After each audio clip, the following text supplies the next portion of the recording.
balik gemerlapnya Jakarta, berdiri pusat energi yang bekerja tanpa henti, demi menjaga ibu kota dan sekitarnya tetap terang. Inilah PLTGU Priuk, yang dikelola oleh UBP PT PLN Indonesia Power. Salah satu penopang utama sistem kelistrikan nasional.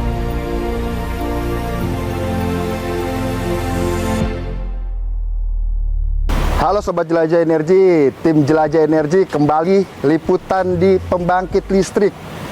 Nah, hari ini kita akan melihat PLTGU Priuk, di mana listrik yang setiap harinya kita nikmati, kita gunakan, diproduksi, didistribusikan, serta apa saja inovasi energi yang ada di PLTGU Priuk yang dioperasikan oleh PLN Indonesia Power UBP Priuk. Ikuti terus liputan Jelajah Energi PLTGU Priuk. Halo Sobat Jelajah Energi.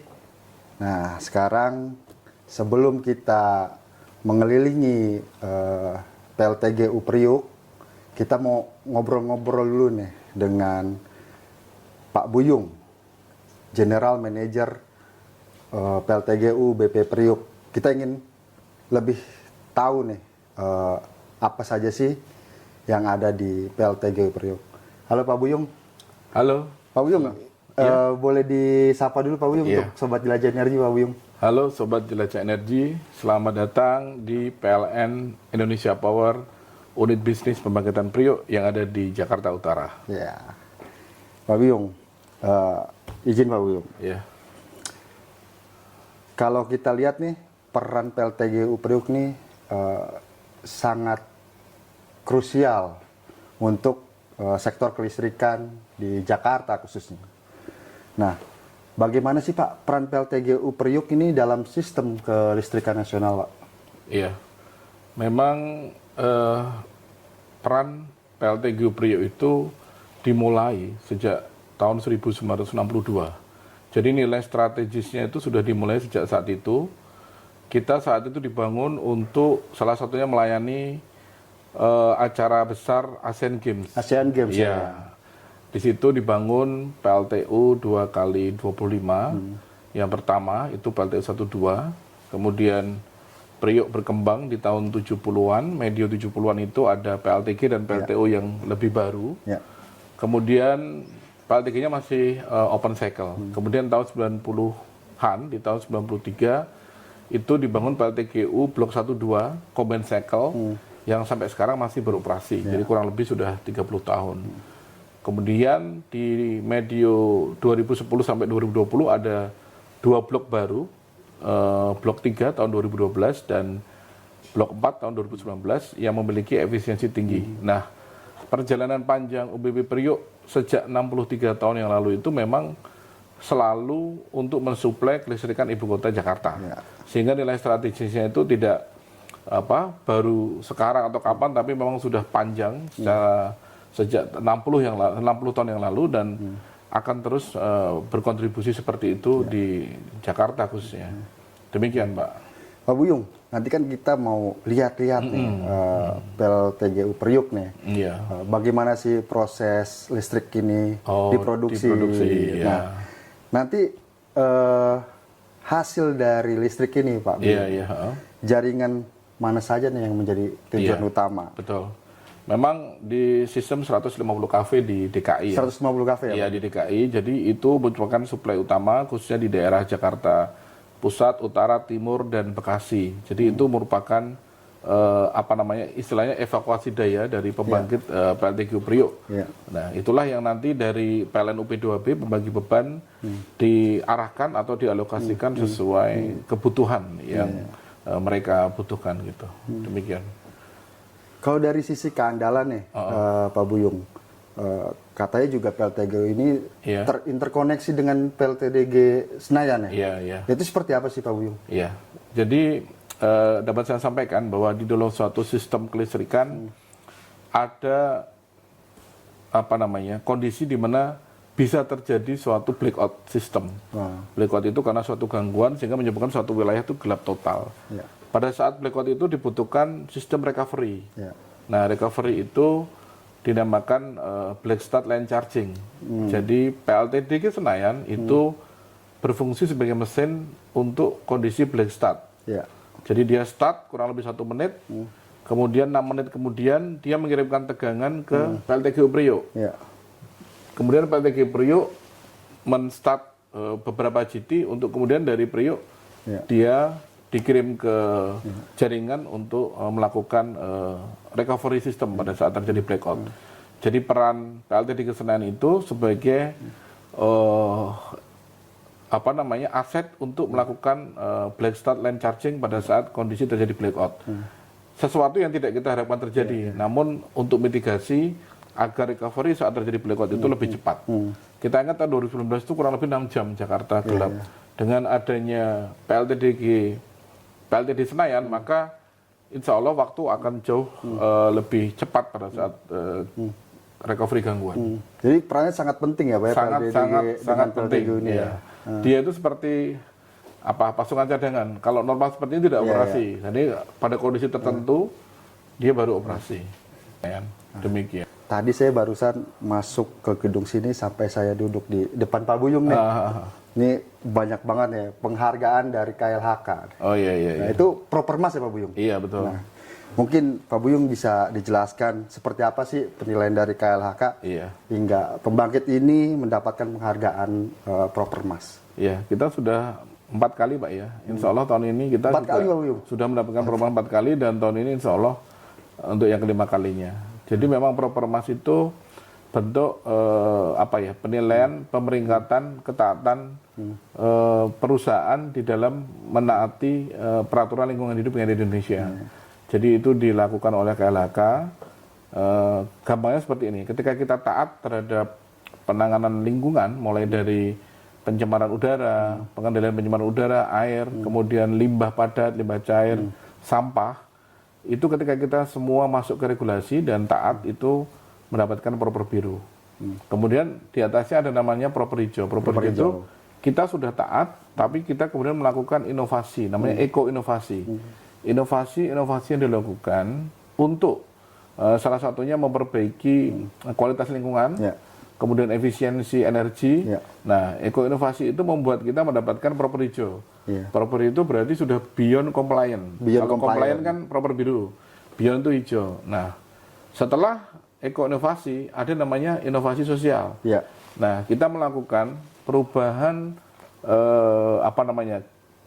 budaya, perilaku yang ada di masyarakat untuk menjadi yang lebih baik, bermanfaat, memiliki nilai tambah. Nah, itu namanya mendapatkan anugerah Propermas.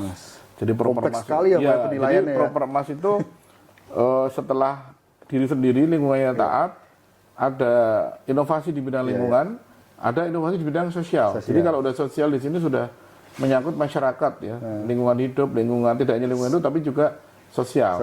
Nah, ketika sudah sampai ke taraf ini dan diakses, dicek oleh tim KLHK, baru kita mendapatkan Propermas. Jadi memang tahapannya panjang.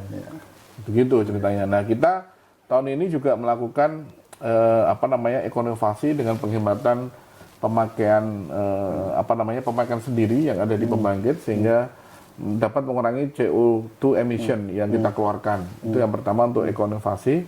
Kemudian untuk social innovation tahun ini kita fokuskan di area Kalibaru yang dekat. Nah, itu di sana kita melakukan pemberdayaan masyarakat mulai dari membantu keterampilan dan perbaikan memberikan bantuan perbaikan mesin kapal dalam bentuk peralatan-peralatan yang memudahkan mereka dalam bekerja, kemudian pelatihan pengolahan hasil laut. Nah, itu beberapa program di social innovation yang kita berikan ke masyarakat Kalibaru untuk tahun 2025 ini. Jadi demikian. Nah, itu social innovation. Iya betul. Sampai ke tahap itu kalau Propermas itu. Nah, untuk energy innovation ya Pak Buyung, katanya di sini juga ada kayak PLTMH dan PLTS. Itu gimana tuh Pak Buyung? Bisa ceritakan Pak Buyung? Betul. Itu sebetulnya kalau kita sampai ke proper tadi, dia masuk ke kategori proper hijau. Proper hijau itu berarti ada inovasi di bidang energi. Kemudian di bidang proses untuk mengurangi CO2 emission yang kita keluarkan. PLTMH, kemudian PLTS itu kan mengurangi pemakaian sendiri, karena pemakaian sendiri itu kan juga ngambil dari listrik yang existing sebelumnya. Kan berarti CO2 keluar. Ketika kita kurangi dengan PLTS dan PLTMH, otomatis CO2 emission juga turun. Karena kita menggunakan tenaga dari matahari, kemudian dari air yang ada di dalam proses kecil tapi ada hasilnya. Itu untuk mengurangi pemakaian sendiri, karena pemakaian sendiri kita itu besar. Nah, seperti itu. Jadi memang itu bentuk eko-inovasi yang dilakukan di internal pembangkit sendiri. Mesin pembangkit itu sangat dibutuhkan, karena kita tahu kalau menggunakan PLTS, PLTB, Bayu itu sangat tergantung alam. Ketika sedang panas tiba-tiba mendung, maka pembangkit yang ada harus siap untuk mengganti. Nah, itu membutuhkan fleksibilitas pembangkit yang tinggi. Nah, kami harus bisa melihat peluang itu sebagai salah satu cara mempertahankan sustainability daripada pembangkit Priok. Senayan juga tetap bertahan karena dia akan tetap menjadi alat utama pada saat terjadi kondisi emergensi seperti blackout. Iya, jadi ya betul, karena posisi kami ini di kota besar, khususnya ibu kota, even nanti jadi kota bisnis atau apapun, Jakarta itu sudah sebesar ini dan strategis ini. Itulah yang akan menjadi salah satu target kami untuk selalu sustain, mengikuti roadmap yang ada di dunia dan di PLN untuk melakukan transisi energi NZE 2060. Demikian, Pak. Menarik sekali, Sobat Jelajah Energi, bagaimana upaya-upaya dari PLN Indonesia Power, UBP, PLTGU Priok. Nah, mau tahu liputan Jelajah Energi di PLTGU Priok? Ikuti terus liputan kami di PLTGU Priok. Terima kasih. PLTGU Priok menggunakan gas sebagai bahan bakar utama. Energi dari gas diubah melalui proses pembakaran di turbin gas yang menghasilkan daya putar yang kemudian dikonversi menjadi listrik. Oke, Sobat Jelajah Energi, tadi kita sempat melihat-lihat PLTGU Priok dari blok 1 sampai blok 4. Nah, sekarang saya dibawa nih ke salah satu ruangan spesial, yaitu ruangan control room, dan langsung ditemani oleh Mas Arief. Halo Mas Arief. Halo Mas Chandra, selamat datang di CCR Blok 4. Priok. Siap, terima kasih Mas Arief. Nah, Mas Arief ini sebagai Mas operator dan engineer di PLTGU Priok ya? Kebetulan saya ini sebagai operator di unit Blok 4 PLTGU Priok, Mas Chandra. Oke. Mas Arief, ini menarik Pak Mas Arief.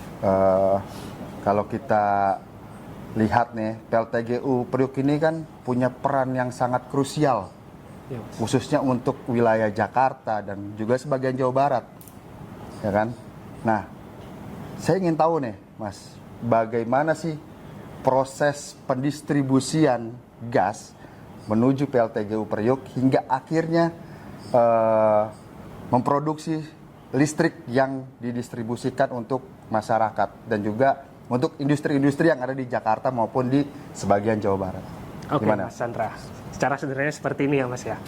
Kami itu memiliki 2 supplier utama gas untuk kebutuhan di PLTGU Priok. Yang pertama yakni Nusantara Regas dan Pertamina Gas Negara. Kalau perjalanan gasnya itu kita awali dari Tangguh Papua dan Tangguh Bontang, di-carrier menggunakan LNG carrier menuju floating storage regasification unit untuk diubah fasenya menjadi gas dan akhirnya ditransport melalui pipa udara tanah menuju pembangkit. Lalu kita sesuaikan untuk laju alir, tekanan hingga kualitasnya sesuai kebutuhan requirement unit kita dari blok 1 sampai blok 4. Gas akan kita alirkan menuju ruang bakar dan akan dicampur dengan udara bertekanan dari kompresor dan akan direaksikan dengan igniter untuk menghasilkan proses pembakaran dan akan menjadi udara panas bertekanan yang akan berfungsi sebagai fluida pemutar sudut turbin yang terkapel dengan generator. Kemudian si energi mekanik dari udara panas tersebut akan dikonversi menjadi energi listrik oleh generator dan akan kita salurkan menuju transmisi 150 kV dan akan didistribusikan menuju jaringan Priok, Cawang, dan Bekasi serta area vital di Jakarta. Itu Mas Chandra. Nah, Mas Arief, ini kan ada 4 blok ya di PLTGU Priok. Nah, ini masing-masing berapa kapasitas bloknya, Mas Arief? Untuk kapasitas terpasang di blok 1 2 itu sekitar 1.100 megawatt, sedangkan di blok 3 itu 720 megawatt dan di blok 4 itu 880 megawatt. Ya. Kemudian Mas Arif, sebelum melakukan operasi, Ya. pastikan juga ada SOP-SOP-nya nih dalam memulai pekerjaan. Nah, kalau di PLTGU Priok ini seperti apa SOP dalam memulai pekerjaannya? Oke, Mas Chandra. Kalau di sini kita itu hampir semua udah terdigitalisasi.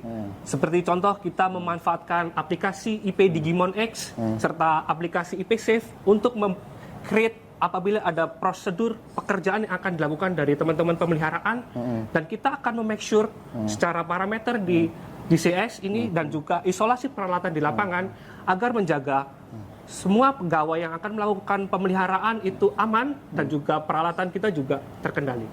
Oh, Gitu, Mas Chandra. sangat ketat sekali dan juga terdigitalis ya Iya, Mas Chandra, untuk betul. SOP-nya ya. Secara hierarki, kita akan bersinergi dari seluruh lintas bidang, dari teman operasi, Ya. pemeliharaan, juga teman-teman K3. Oke. Nah, Mas Arif, tadi kan itu sistem pola kerja shift-shiftannya kan ya Mas Arif? Iya, Mas. Nah, sekarang soal keandalan. Nah, keandalan di PLTGU Priok ini dari blok 1 sampai blok 4 itu seperti apa? Dan kemudian juga bagaimana sih kalau misalnya terjadi ada gangguan atau trouble gitu kan, bagaimana antisipasi dari operator atau para engineer yang ada di PLTGU Priok? Oke, Mas Chandra. Kami dari pembangkit untuk mengoperasikan pembangkit itu mengacu dari rencana operasi yang diturunkan dari rencana tahunan, Ya. bulanan, mingguan, hingga harian. Kemudian bagaimana kita menjaga keandalan pembangkit? Kita itu melakukan periodically maintenance secara berkala dan juga melakukan first line maintenance secara terkontrol dengan kita melakukan check over peralatan secara rutin untuk memastikan bahwa seluruh peralatan siap untuk digunakan. Sobat Jelajah Energi, tapi ini yang paling menarik nih. Ini kita sedang ada di ruang control room nih. Nih Mas Arif, apa nih fungsi atau tugas yang ada di ruang control room ini? Oke, Mas Chandra, kalau kita bisa analogikan sebagai pesawat, Ya. control room ini merupakan ruang kontrol dan pilot untuk mengoperasikannya. Oh. Jadi kita bisa memantau dari parameter A sampai parameter Z Ya, di ya. mana listrik itu diproduksi. Gitu Mas Chandra, secara sederhananya. Jadi sistemnya sudah terdigitalisasi semua ya? Betul Mas. Jadi apa yang kita tampilkan di layar monitor ini, kita bisa amati juga dengan RIOSI yang dimiliki oleh PLN Indonesia Power. Jadi dimanapun kita berada, kita bisa memonitor kondisi masing-masing mesin pembangkit kita, gitu Mas Chandra. Menggunakan automation juga ya? Betul Mas Chandra. Oke, ikuti terus liputan Jelajah Energi di PLTGU UBP Priok.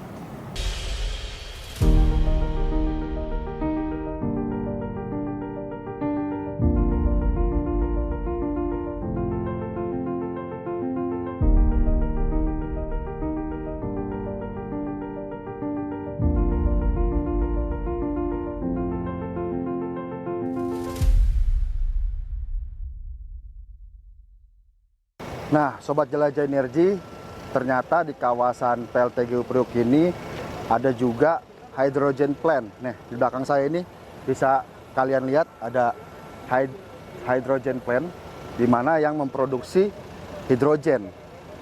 Pas banget nih di dalam hydrogen plant ini ada engineer tadi saya lihat. Mungkin kita bisa kulik-kulik atau kita tanya-tanya langsung dengan engineer-nya. Ayo ikuti terus.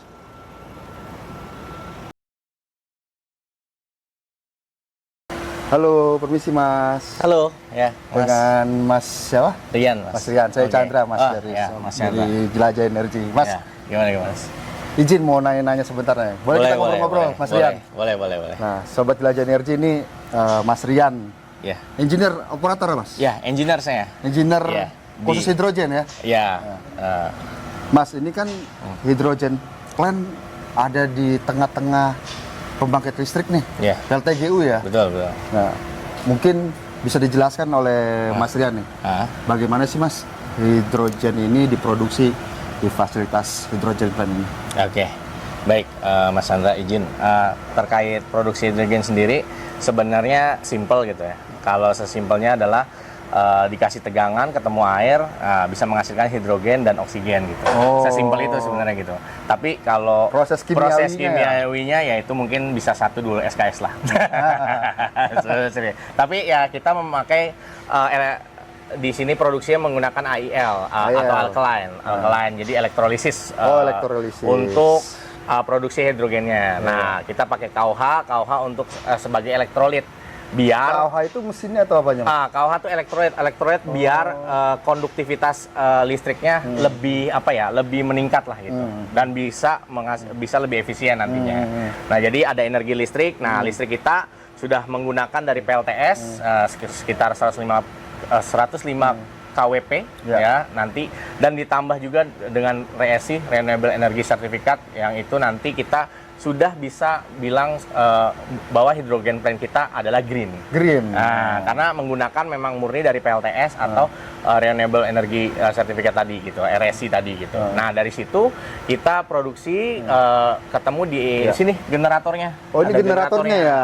Jadi disinilah produksi atau listrik itu ketemu air, lalu nanti akan ada 2 produk, hidrogen dan juga ada oksigen. Oh, dipecah berarti ya, Mas? Iya, betul. Pemisahan molekul airnya tadi seperti itu. Itu nanti hidrogennya dimanfaatkan buat apa itu, Mas Rian? Nah, kalau untuk internal kita sendiri, khusus blok 3 dan blok 4 sendiri, itu tuh ini Mas Chandra, dia menggunakan untuk cooling generator. Nah, jadi cooling generator atau pendingin generatornya kita menggunakan dari hidrogen sendiri gitu. Seperti itu. Jadi kita seawalnya itu terbentuk itu dari untuk blok 3 dan blok 4 adalah untuk pendingin generator. Seperti itu. Nah, tadinya buat pendingin operator. Generator. Yes, generator. Kalau operator nanti kedinginan. Oke, Mas. Iya. Nah, setelah hidrogen dihasilkan, betul. Nah ini nanti distribusikannya kemana nih, Mas? Oke.